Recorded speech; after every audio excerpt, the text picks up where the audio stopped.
خیبر پختونخوا آزاد کشمیر گلگت بلتستان میں شدید برفباری، رابطہ سڑکیں بند ہو گئیں۔ آزاد کشمیر میں ضلع حویلی کے حدود میں ایمبولینس سمیت 25 کے قریب گاڑیاں پھنس گئیں۔ پاک فوج نے 32 مسافروں کو ریسکیو کر لیا۔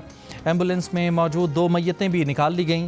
گاڑیوں میں 100 کے قریب افراد سوار تھے۔ ریسکیو آپریشن جاری۔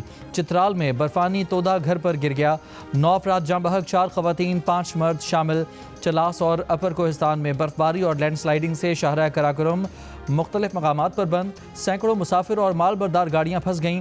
استور کا ملک بھر سے زمینی رابطہ منقطع۔ ایبٹ آباد روڈ پر کمرے سے 3 نوجوانوں کی لاشیں ملی ہیں۔ ورثاء کے مطابق جنریٹر کی زہریلی گیس بھر جانے سے موت ہوئی۔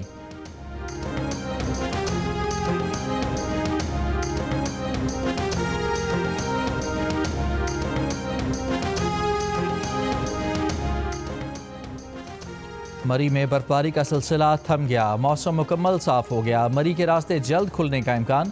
برفباری کے باعث متعدد رابطہ سڑکیں ڈھک گئیں۔ مری میں مزید گاڑیوں کے داخلے پر پابندی۔ ضلع انتظامیہ ہائی الرٹ۔ جھیکا گلی سے ملحقہ MIT روڈ کلیئر کر کے کھول دیا گیا۔ ترجمان گلیات ڈیولپمنٹ اتھارٹی کا کہنا ہے کہ گلیات میں کسی سیاح کے پھنسنے یا نقصان کی کوئی اطلاع نہیں۔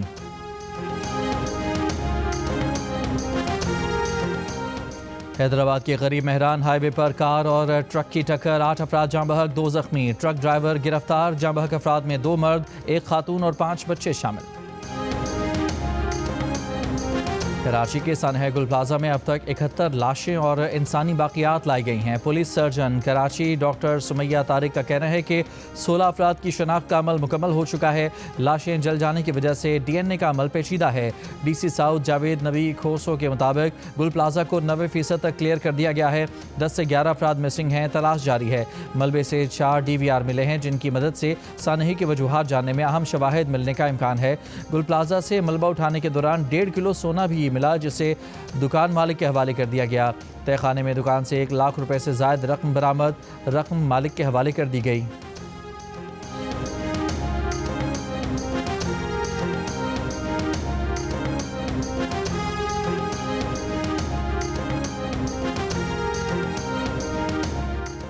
IMF کی مینیجنگ ڈائریکٹر کرسٹالینا جارجیوا وزیر اعظم شہباز شریف کی زیر قیادت حکومت کی معاشی اصلاحات کی معترف۔ ڈیووس میں عالمی اقتصادی فورم کے دوران اظہار خیال کرتے ہوئے کہا، وزیر اعظم پاکستان میں مثبت تبدیلی اور ترقی کے لیے سنجیدہ ہیں۔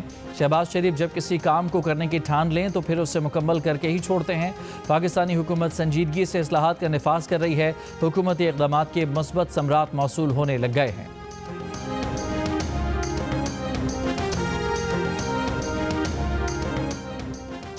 کراچی کی لانڈی فیوچر موڑ کے قریب ٹریلر کی ٹکر، موٹر سائیکل سوار 2 افراد جاں بحق، 1 زخمی۔ وزیر اعلیٰ سندھ مراد علی شاہ کا کراچی میں آگ سے تباہ گل پلازا کی دوبارہ تعمیر کا اعلان۔ 18ویں ترمیم پر تنقید کرنے والوں کے پیچھے خفیہ ایجنڈا قرار دیا۔ سندھ اسمبلی میں گل پلازا کی تعمیر پر پالیسی بیان دیتے ہوئے کہا کہ گل پلازا کو گرا کر دوبارہ تعمیر کیا جائے گا، جتنی دکانیں تھیں اتنی ہی دوبارہ بنا کر دیں گے۔ سندھ حکومت ہر دکان کے مالک کو 5 لاکھ روپے فوری ادا کرے گی۔ جو دکاندار قرض لینا چاہے گا اسے 1 کروڑ روپے قرض ملے گا، سود سندھ حکومت ادا کرے گی۔ واقعے کی انکوائری رپورٹ کے بعد FIR ہوگی۔ مجھ سمیت جس کی بھی غلطی سامنے آئی اسے سزا ملے گی۔ یہ بہت بڑا سانحہ تھا، اس پر سیاست کی گئی، پتہ نہیں کہاں سے 18ویں ترمیم اور کراچی کو وفاق کے حوالے کرنے کی بات آ گئی۔ اب قومی اسمبلی میں بھی 18ویں ترمیم کے خلاف باتیں کی جا رہی ہیں۔ اگر آپ اپنا کوئی خفیہ ایجنڈا کرنا چاہتے ہیں تو اس کی اجازت نہیں۔ سندھ اسمبلی اجلاس میں اپوزیشن ارکان کا شور شرابہ۔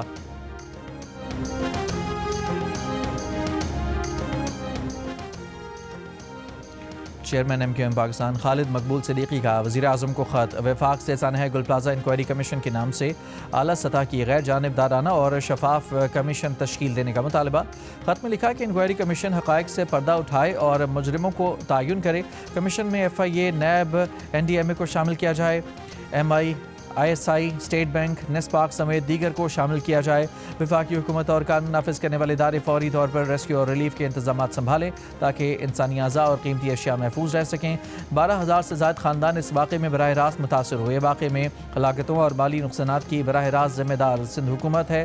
صوبائی محکمے، بلدیاتی ادارے ہیں۔ سندھ حکومت، میئر کراچی، SBCA اور دیگر ادارے مجرمانہ غفلت کے مرتکب ہوئے۔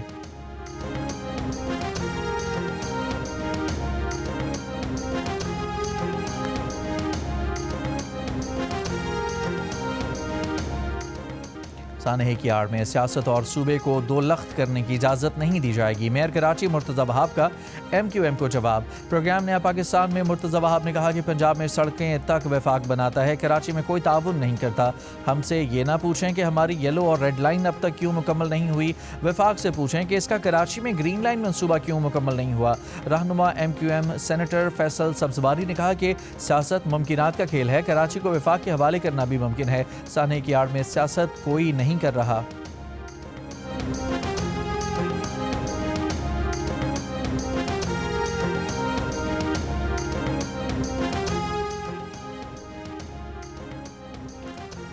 گورنر سندھ کامران ٹسوری کی سانحہ گل پلازہ میں شہید ہونے والے فائر فائٹر فرقان علی کے گھر آمد، ورثاء سے اظہار تعزیت کیا۔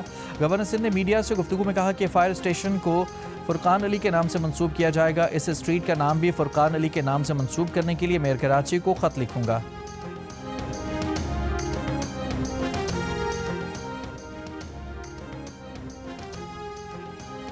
پارلیمنٹ کے مشترکہ اجلاس میں قومی کمیشن برائے انسانی حقوق ترمیمی بل منظور، دانش اسکولز اتھارٹی اور گھریلو تشدد کے بل میں ترمیم بھی منظور کر لی گئی۔ ایوان کی کارروائی کے دوران PTI ارکان کا شدید احتجاج، نعرے بازی، اسپیکر ڈائس کے سامنے آ کر بیٹھ گئے۔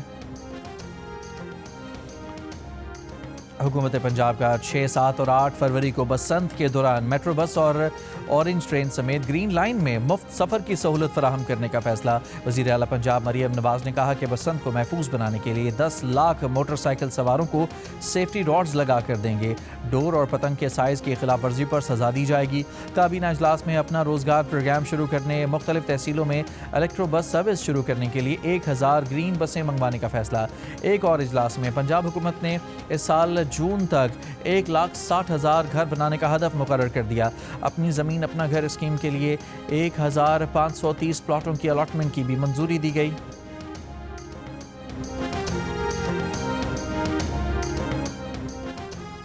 ہائی کورٹ کے باہر جھگڑا کیس میں گرفتار ایمان مزاری انسدادی دہشت گردی عدالت اسلام آباد میں پیش۔ عدالت نے 14 روز کے لیے جوڈیشل ریمانڈ پر جیل بھیج دیا۔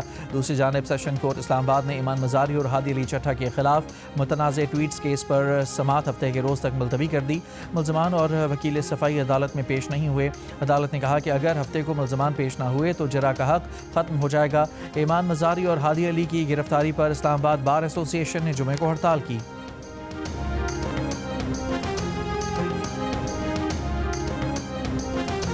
امریکہ نے ایران کے خلاف نئی پابندیوں کا اعلان کر دیا۔ امریکی محکمہ خزانہ نے ایران حکومت کے 8 اداروں اور 9 جہازوں پر پابندیاں لگا دیں۔ اس سے پہلے امریکی بحری جنگی جہاز اور جدید طیارے ایران کی جانب روانہ کیے گئے۔ امریکی صدر ٹرمپ نے ڈیووس سے واپسی پر طیارے میں گفتگو کرتے ہوئے کہا کہ امریکہ کی ایک بڑی فورس ایران کی جانب رواں دوا ہے۔ ایران کے قریب احتیاطی طور پر فورس تعینات کی جا رہی ہے۔ نہیں چاہتے کہ کچھ ہو، لیکن ہم ان پر بہت قریب سے نظر رکھے ہوئے ہیں۔ برطانیہ کے وزیر اعظم سر کیئر سٹارمر نے افغانستان میں برطانیہ سمیت نیٹو کے کردار پر صدر ٹرمپ کے بیان کو خطرناک اور توہین آمیز قرار دے دیا۔ معافی مانگنے کا مطالبہ، کہا اگر میں نے ایسا بیان دیا ہوتا تو یقیناً معافی مانگتا۔ 9/11 کے بعد افغانستان پر امریکہ ساتھ دیتے ہوئے جنگ کے دوران 457 برطانوی فوجی ہلاک ہوئے تھے۔ صدر ٹرمپ نے دعویٰ کیا تھا کہ نیٹو فوجی افغانستان میں جنگ کے دوران فرنٹ لائن سے دور رہے۔ برطانوی وزیر نے صدر ٹرمپ کے بیان کو مضحکہ خیز قرار دے دیا۔ کنزرویٹو لیڈر کیمی بارڈینوک نے بھی بیان کو فضول بکواس ٹھہرایا۔ امریکہ میں مقیم برطانیہ کے شہزادہ ہیری بھی بول پڑے، کہا افغانستان میں دی گئی نیٹو افواج کی قربانیوں کا احترام کیا جانا چاہیے۔ بولے میں نے بھی افغانستان میں فوجی خدمات سر انجام دیں، دوست بنائے، دوستوں کو کھویا بھی، ماں باپ نے اپنے بیٹوں اور بیٹیوں کو دفن کیا، بچے والدین کے بغیر رہ گئے۔